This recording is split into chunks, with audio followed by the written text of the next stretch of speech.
Would you introduce yourself and tell us a little bit about your background and what it is that you do? Soong Ra. I'm on the faculty at Fuller Theological Seminary as the Munger Professor of Evangelism. I've been there now for a couple of years, and prior to that, I was the Professor of Evangelism at North Park Theological Seminary. Um, I spent the first 17 years of my ministry and career as a local church pastor and working in the local church context and doing campus ministry, church planting, senior pastor. And then for the last 16, 17 years or so, I've been working as a professor. And so a part of my passion and my concern is usually the intersection of ministry practices and real life ministry, on the ground ministry, as well as thinking through these things academically and intellectually. So that's part of the reason why I enjoy teaching at Fuller, because I feel it's a place where that intersection of faith and practice, theology and practical theology is really a good integration. Now, this class is on leadership and diversity, and we're talking a lot about issues of leadership and experiences of leadership from diverse locations. Some of us come from communities where we get pushback that this isn't a conversation we should be having in Christian settings. Your response to that? Well, there's several layers. The first layer is just, to me, a pragmatism. And that's what I talk about in Next Evangelicalism, that we are looking at a Christianity, certainly on a global scale, that is extraordinarily diverse. And on the local kind of US North American space, we clearly see diversity as a norm. Michael Emerson, who's a great Christian sociologist, written extensively on multi-ethnic churches, he notes in one of his books that the typical local elementary school is 6 times more diverse than your typical church in the same neighborhood. And so that means that diversity is already present. It's not a future reality, it's a present reality. In fact, we're coming up very rapidly in a place where the number of evangelicals that are non-white is going to outnumber the number of evangelicals that are white. Actually, we probably might be there. In fact, I think the latest poll numbers will probably show among the voters anyway that that's already come about. So we're talking about a demographic reality, meaning that unless we are adapting to that reality, we might not survive as an institution. It's what I oftentimes tell Christian colleges or seminaries or talk to denominations. If your denomination is not reflecting the national trends within these kinds of diversity, then you're probably not going to survive. So there's a pragmatism to this. That if we don't engage diversity issues, then the church would become more irrelevant than it might already be, but certainly being unable to recognize what is happening in the world around us, that diversity is already here. The other side of that is that diversity is actually more noticeable in the church than it is in society. I note that, churches tend to be about 10, 20 years behind all the trends. We kind of jump onto things 10, 20 years late. But it could be that the level of diversity in the church is actually going to occur faster than in the larger society, meaning the percentage of those who are white versus non-white, that number will move faster in terms of diversity in the church than in government or in our surrounding areas. So there's a disconnect there between the fact that the number of Christians show diversity, but we don't have diversity in the church. So again, very pragmatic reasons. The other side of that for me is, well, there's theological ecclesial reasons. Even though the reality is we are segregated and we are divided along racial lines, and there is a lack of diversity in many of our institutions, the theological justification or the theological challenge to that reality is the Bible speaks of a diversity in heaven. It speaks of a diversity in the church in places like the Book of Acts. It speaks of diversity in the age to come in Revelation chapter 7. So we're talking about a trajectory for the church, a eternal trajectory that is diverse. And right now, again, as the demographics show, we are living in a very diverse social reality.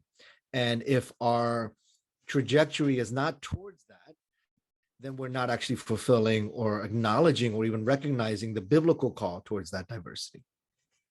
So the focus of this week is power and privilege. So would you comment a little bit on those two concepts? Like, how do you think about power? How do you think about privilege? And in particular, how that connects to leadership. So whether you want to comment on church leadership as you have experienced it, or scholarly leadership in the academy, would you comment on those two concepts? Sure. I think power and privilege it's important to see the interconnectedness between those two terms, and the fact that they operate in very similar fashion in our social reality. So, for example, those who have power are oftentimes unwilling to either accept that or recognize that or acknowledge that. And it's actually the same with privilege. Those who have privilege are very unwilling to recognize that, acknowledge that, or address that. And so because of that, both power and privilege have a power that can be oftentimes subversive, because it is not necessarily explicitly practiced, but oftentimes implicitly practiced. My concern would be especially how power and privilege operates within the context of the church. So, for example, if I'm looking at the book of Micah, there's a picture of a diversity that is to come. It's all the nations of the world streaming to the mountain of Yahweh to gather together to worship God together. So it's kind of an apocalyptic, but also a hopeful vision of what God's people can do, all of God's people, all across the boundaries of nation, tribe, and tongue. But there is a prerequisite before that happens, before the people can gather together in worship. So before that ecclesial reality can be realized, there has to be like a precursor. And that action is actually in the Bible, the laying down of swords, the laying down of swords into plowshares and spears into pruning hooks. That's the image that's given there in Micah chapter 4. And so that's an important passage that we oftentimes don't look at. We look at, oh, we all want to have this diverse worship. We want everybody to have wonderful time at the house of Yahweh, all that great stuff. But then we don't realize that before that could happen, there has to be a laying down of the sword. Now, in the book of Joel, the opposite occurs, where pruning spears and plowshares are turned into weapons. So I often say that the word sword there is more of a neutral meaning, but it is also more symbolic, and that the sword represents power. And what is the power that is being laid down so that the worship can be united at the house of Yahweh and at the mountain of God. And so the laying down of power, the laying down of privilege is an important part of movement in that direction. And that's why it requires an acknowledgement, because power that is not acknowledged can be insidious, can be diabolical, because you can say, oh, I'm all these things are happening, I have no power over it. And then it ends up happening and you have no accountability for it. And so you see, well, things are just happening in this church. We're naturally gravitating towards a certain style of worship. We're naturally gravitating towards certain style of small groups, certain style of preaching. And we could argue, well, I don't have the power to stop that as a senior pastor. I don't have the power to stop that as a worship leader. I'm just giving the people what they want, a certain type of preaching, a certain type of, so the lack of acknowledgement of that power can lead to a dysfunctional cultural expression where only one person's culture, oftentimes the leader's culture, is the dominant expression. And for a person of color who might be marginalized from that expression, can come into that space and say, wait a minute, this is not necessarily what I'm here for, but it's being in many ways kind of lorded over me because the people in power are one making things happen with that power and privilege, but also unable to speak to that power and privilege because they don't acknowledge that there is a power and privilege. So I think power and privilege needs to be owned. It needs to be recognized. It needs to be acknowledged, because if we're already walking into a space that has these power dynamics and the rules are already set, then those who are supposed to be bringing diversity will not find that space at that table because the rules are set, the power's already been accumulated by certain folks, and the way things are done is assumed that this is normal because those who have the power have made it so. And the inability to recognize, wait, as a pastor, as a worship leader, as a leader in my church, through my maybe subliminal use of power, I have established what are considered norms, which disempowers, disenfranchises those who are outside of that norm. So one of the major steps in leadership is to be able to recognize and acknowledge, okay, there is a power that I have, and how do I best either share that power? There is a privilege that I have. How do I recognize that privilege so I'm not acting and operating out of that privilege, but an ability to say, this is not necessarily what God had intended. This goes back to the theological question. If God had intended shalom, Revelation chapter 7, an image of the people of God worshiping together, like in Micah chapter 4, if that's God's intention for humanity, then those who have the earthly power are preventing that. And the way to break through that is to actually, okay, I have a power, I have a privilege, I need to acknowledge it, and actually think about what it means to share that power, what it means to acknowledge my privilege, and work through that privilege so that those who are outside of that power and privilege would actually feel included. My observation in conversations about power is I don't meet many people who feel powerful, right? Power is something I experience that other people have. Yeah. I don't have power. So could you perhaps, do you have a story from your own experience, somebody else or yourself, about discovering or recognizing your power? Like, what does that look like? Yeah, what's interesting is we sometimes use the word authority as synonymous to power.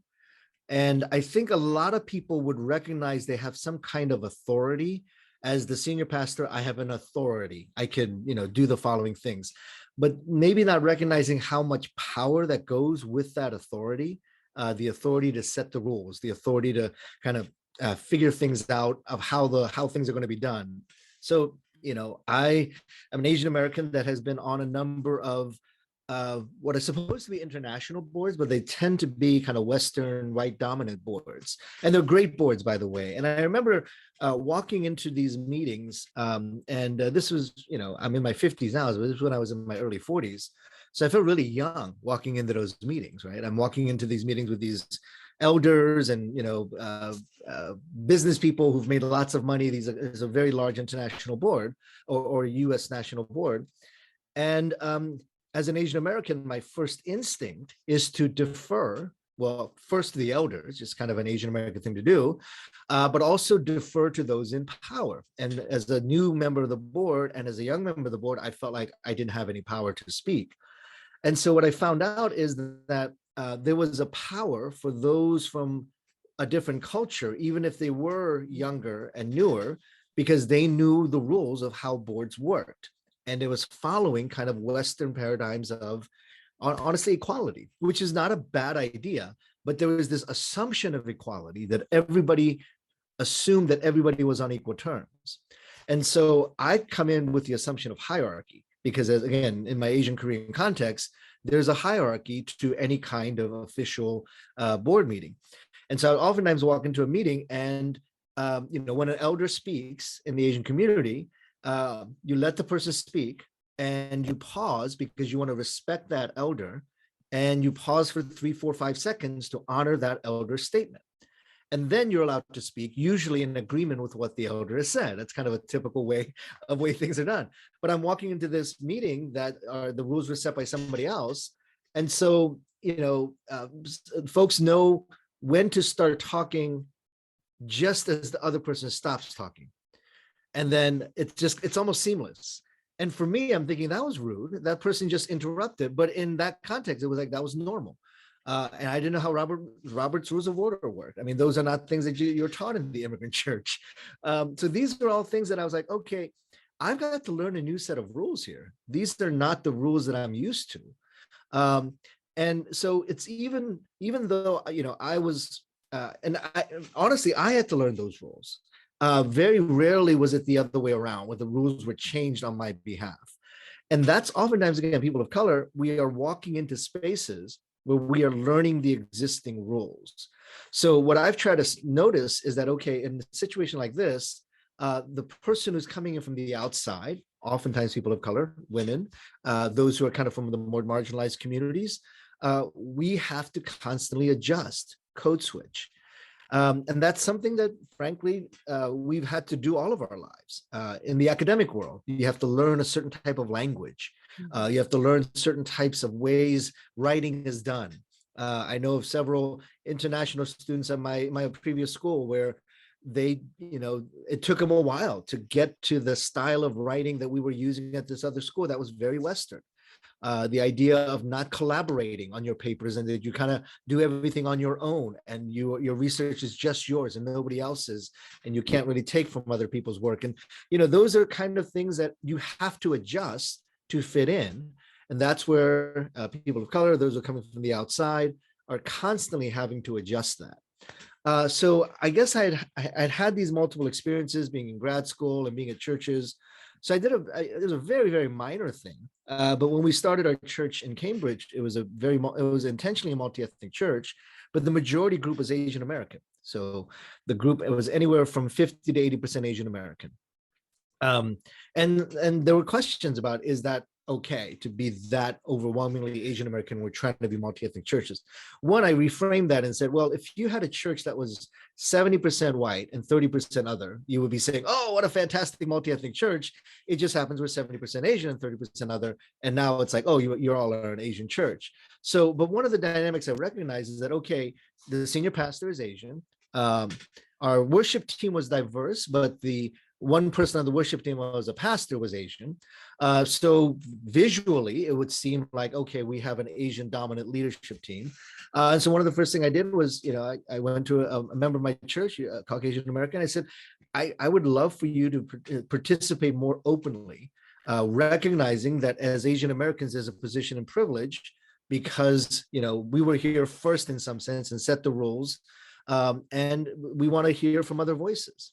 And so it was a minor thing, but I was surprised how many folks were like, "Oh, that makes sense," and that was a helpful thing to see visually that there was a difference in terms of who the leaders and those who are up front, and that mattered. The representation up front mattered. And one of the things that was very clear was that the folks that were up front were intentionally asked to not subsume their identity. If you're a Black woman getting up there to do the announcements, you're a Black woman going up there to do announcements. You're not an ambiguous person. You are who you are. If you're a white male going up there doing, leading the call to worship, then do it out of that identity, because that was a necessary part of the conversation that we were having at that church. So I think the intentionality of whether that's representation, which is to me a very easy first step, the representation up front of who gives the announcements, who leads the worship, who preaches, and who shows the authority from up front. That's a very basic thing. But then behind that also was the board was diverse. The pastoral staff became more diverse. And those were intentional attempts to say, we're going to live into this multi-ethnic vision. We've got to actually demonstrate that on the leadership level in particular. I'm thinking about the student in this class who is white, may not have a senior pastor position, right? Might be worship pastor, youth pastor, or not have a position in the church at all, right? Is an interested member of the community. Yeah. Who is coming to this conversation and thinking about power and privilege, maybe just waking up to, as an able-bodied US American citizen, if they're male, then male privilege, that there are all these layers. Sure. And so coming to realize that, what would you offer to that person as what's a reasonable next step to take? Sure. Maybe this goes back a little bit, and it's kind of the earlier stages of this, but I've often said that mentorship under someone of a different race and culture is just eye-opening. Um, and I'll say this, that most people of color, at multiple spots, we would have had mentors that were of a different race and culture from us. I could point to, in positive ways, dozens of individuals who are my professors in seminary, who shaped me, who are not Asian American. Many supervisors that I've had over the years, those who were in authority over me as my, boss at university, or as someone who was my denominational representative. To be blunt, by and large, they were overwhelmingly white, who were in authority over me. And I learned in that context, learned from my white professors and learned from my white denominational leaders and learned from, these spaces. But I also felt like I needed to be very intentional about finding mentors from outside of those communities. So I talk quite a bit about when I first started the church in Cambridge. I was 28 years old, way too young to start a church. One of the first things I did is I reached out to African-American pastors in my community in Cambridge and said, look, I'm just a young guy who's just starting a church here. Would you be willing to mentor me? And to their credit, almost all of them, every single one of them, not only said yes, followed up and met up with me for lunch, met up with me for out of blue, would call me up and say, hey, I've been praying for you. Is there something I can, why don't we get together and talk about that? Or, are there things I can be praying for you about? It was life-changing because it wasn't the one Black friend. It really was someone who had spiritual authority over me. And that's different than just someone you get to know and, you go golfing with, which is a good thing. But to actually be under a spiritual authority of someone who is different from you is actually a huge step forward. So I'm going to assume that that's part of the initial equation, that person is seeking out mentors and cross-cultural relationships. But I would say the one Black friend thing is a little bit, dated at this point. But where are the mentors in your life that are of a different race, gender, crossing those kind of boundaries? Because there is something different about not being in authority over someone else, but being under the authority of someone who's different from you. There's a lot that can be learned in that process. So that would be the first thing, to kind of seek out those who can, especially if you're in an all-white church, then, hey, are there places that I can go to? One of the strong recommendations that I made publicly post George Floyd, when so many white pastors were saying, what do I do about this? And I said, well, if you have some time coming off, time off coming up, you have a sabbatical or you have a chance to go a month away from church, this summer, the George Floyd summer that we may remember during time of COVID, take that time to actually go to a church where you are not in the dominant culture and just sit there and learn from them. And I think seminary students have an opportunity to do that if they're not in full-time ministry already. If there's an opportunity to worship at a space, and sometimes many of these churches have kind of off hours, like immigrant churches will meet in the afternoon and not in the morning. Just a real opportunity to go into spaces where you're not in control, where your narrative is not the dominant narrative. It might be in a language you don't even understand at all. But to be in that kind of experience of not being in control, not being in power, not having authority, but actually still trying to learn from a person who has a spiritual authority in that room, but how do you learn from that? How do you engage that? I think that's a very important step, to make that intentional effort, to be in a place of submission to someone on a cross-cultural basis. And again, I'll say that most people of color have had that multiple times over and over again. Many whites have never had that experience of having someone in authority over them who's of a different race and culture. I would also say, you can't beat a narrative with more of the same narrative. And if the narrative is white-centric, and if the narrative is centered around the power and privilege of whiteness, then you can't beat that narrative with more of the same. Meaning you can't come into this conversation kind of not acknowledging privilege and not acknowledging power. Because if you don't, then you will play into that power and play into that privilege. So again, that's why I'm saying go into these places where you're not in power. You're not the person of privilege. In fact, you're the outsider, and experience that, because you can't beat a narrative with more of the same narrative. So I know that like certain churches, there are certain ways that certain churches operate that might feel very Eurocentric, kind of a white modernist worldview. So the way to bring about change is, well, you got to bring in a dynamic senior pastor who's going to bring these changes, or you're going to have a sermon series on race. Now, that's not a bad thing to do. It's just step one. And we forget about step 2 and 3. Step 1 is, okay, we're going to have conversations up front from the pulpit. But I've seen over and over again where you do that one time in, February during Black History Month or during the King holiday, you have that one conversation on race, and then it stops, it ends, and nobody else talks about it ever again. So I would look for leverage points where it's like, okay, how do I build community around this? So I may not be a senior pastor, but if I'm working in a church, what about a book study? I've got a few books that you can take a look at and say, let's do a book study on unsettling truths, on lament as an appropriate response to the brokenness in our society.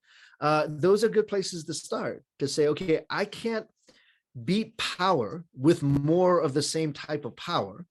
I can't beat privilege with more of the same type of privilege, but can I start counter narratives, things that feel different? And I'm very much been the advocate of don't force people to come to where you are. Draw them in. Don't force people to say, follow me. Say, hey, that's a person I want to follow because they're doing something exciting. That's a small group I want to be a part of.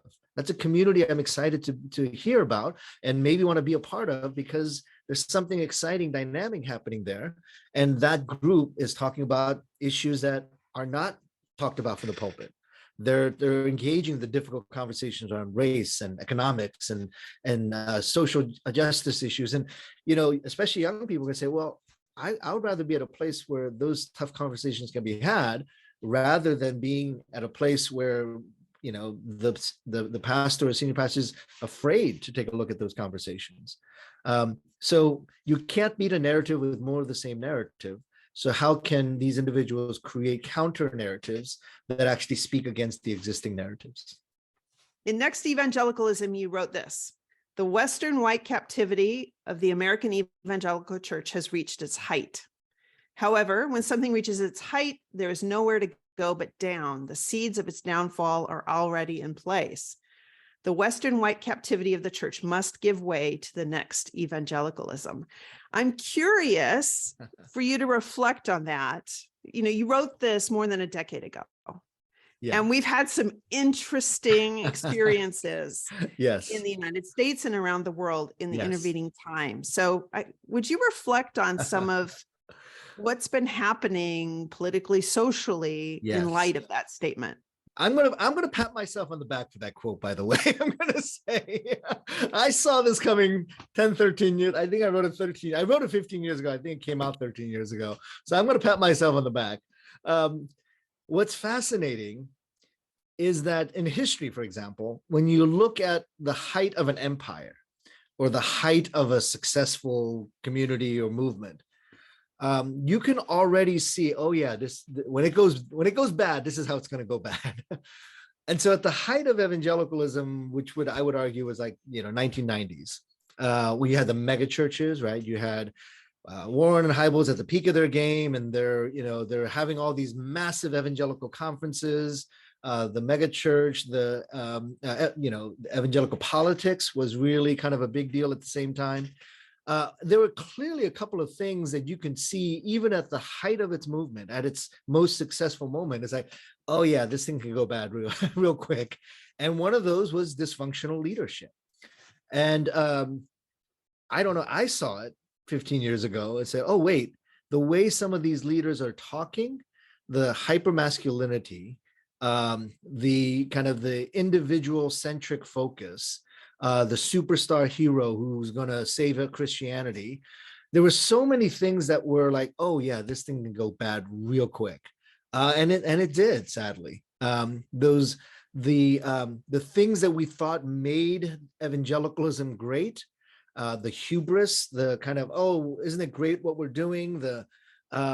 The language around kind of corporate type of leadership where we do everything to grow our churches, even the kind of language around church growth. There were so many things dysfunctional about that, but we ignored it because it was working, right? I mean, hey, Hybels must be doing something right because look how big Willow Creek is. Driscoll must be doing something right, because look at that church, it's doing great. And so at the height of those moments, you could see, oh yeah, they have hyper toxic masculine leadership. Again, we pointed out now in retrospect, but at the moment it was like, oh yeah, the way they're talking about leadership, it's very, very centered on their identity.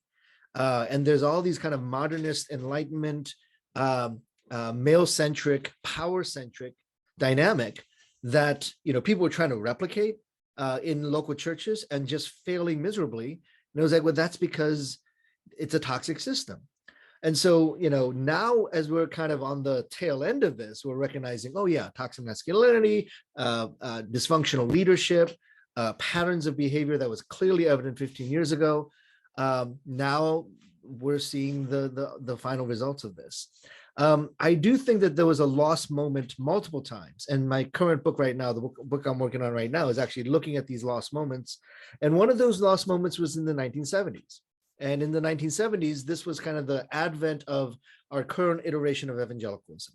That's when Time and Newsweek are writing articles about evangelicalism. That's obviously when Billy Graham and all these parachurches are getting big, InterVarsity, Crusade, Billy Graham Association, NAE, the National Association of Evangelicals. These parachurch organizations start rising up within the evangelical world. There was a moment in the 60s and 70s where there were African-American evangelicals who were providing what I think was an important balancing voice to the dominant white evangelical culture of its time. And they were talking about, the white evangelical culture was talking about kind of taking over the world and becoming a big movement and all that stuff. And the Black evangelicals were saying, well, let's not forget those who are marginalized, mainly these communities. Let's talk about issues around race and justice. And it's so sad that's 50 years later, we're seeing the pattern repeated all over again, where these voices who would talk about, you're moving so fast and so, into growth and into power and gaining power, that you're forgetting that there's already a marginalized group, mainly African Americans, but other groups as well, who are disconnected from that power. So we need to have some of these conversations. And by and large, those conversations were quashed. They were like, yeah, we're not having that. So when Tom Skinner gives this stirring address in Urbana in 1970, he's really kind of drummed out of evangelicalism for saying things about race. He's canceled, his radio program is canceled, all his invitations to Christian colleges stop, because he's raising an issue that makes the dominant culture of evangelicalism uncomfortable. And they don't want to have these conversations. And sadly, we're seeing that kind of repeated itself again, where the leadership feels like, oh yeah, well, we've got everything figured out. We don't need to hear from these marginalized voices, the women, the Black community, the Latino community, Native community, Asian community. We don't need to hear from that. We've got it all figured out. And so that pattern is repeating itself again. So oftentimes when you see a movement, a church, a denomination at its height, you can start saying, oh yeah, there's something there that is going to be its demise. And it's actually, certainly in hindsight, it's like, oh yeah, we saw it there the whole time. But 15 years ago at the height of evangelicalism, it was like, it's pretty evident that this Western-centric, male-centric, kind of power, privilege-driven evangelicalism is going to run its course very quickly. And when it falls apart, it's going to fall apart fast. And unfortunately, that's what we've seen. Is there anything you want to add to what you've said, or something I haven't asked that's somewhere in your mind that you think this is something you want to include? I would say it's a final charge, but lament as a response. Sometimes it's as simple as recovering lost spiritual disciplines. So when you see this kind of corporate-minded, business-minded, we're going to go out and fix the world single-handedly, this kind of exceptional male leadership. What was lacking in that the whole time was lament. This kind of triumphalism of like, yeah, we're gonna fix Christianity with our power and with our privilege, and really missing in that whole equation was this important spiritual discipline of lament. And sometimes is it that simple? Possibly, that we just go back into our scripture and say, hey, why don't we do this? Why do we sing so much songs about victory for ourselves when the Bible speaks so much about justice for the poor? Why do we sing so much about how, happy we are when the Bible, has so many laments? So maybe it is simply going back to the scripture and saying, yeah, there's a narrative we lost. There's a story we lost. There's a spiritual disciplines that we've lost. And maybe that's where we provide that counter narrative. Okay, so what encouragement or charge would you give to this group of Fuller students who are studying leadership and diversity, who are really interested in thinking and growing in this area? What encouragement or charge would you give to this group as they engage this content? Yeah, one, keep going, keep at it. It's one of those things that you will probably lose for about 10, 15 years. But at the end of your life, you say, oh yeah, I fought the right fight. So maybe I can encourage that way to say, yeah, there's been a lot of lost battles. I mean, I've been in diversity and racial reconciliation and justice for 35 years now. And there have been a lot of places like, oh yeah, I'm done. I'm giving up. This is too hard. The pushback is too hard. The challenge is too hard. And I turned 55 this year, and I'm like, okay, I've got about 10 years left. And I think I think I still want to do this thing, because it might not be the most financially lucrative fight, and it might not be the most fame gathering fight, but it is the right fight. And so the perseverance, and that again is when Revelation 7:9 comes into mind. It says, yeah, this is the picture of heaven. And so if I'm not working for that this side of heaven, then I'm going to be very disappointed in heaven. So yeah, keep up that good fight. And the second part of that is, do not do this alone. Again, 35 years in this work, I would not have survived without the friends I've made along the way. I mean, that really sounds cliche. It sounds like a meme, but it's true. The friends I've had along the way, those who've grown with me, those who cried with me, laughed with me, drank bourbon with me. These are the friends who I know are still kind of on this journey together. And it feels good to not do something this challenging alone. So if you're going to challenge the powers that be, if you're going to stand against privilege, you do not want to do that alone. So continue to foster those relationships where you will be walking alongside friends who will be there with you. Great. Well, thank you so much. Thank you for your time. Thank you for sharing your wisdom with us. My pleasure.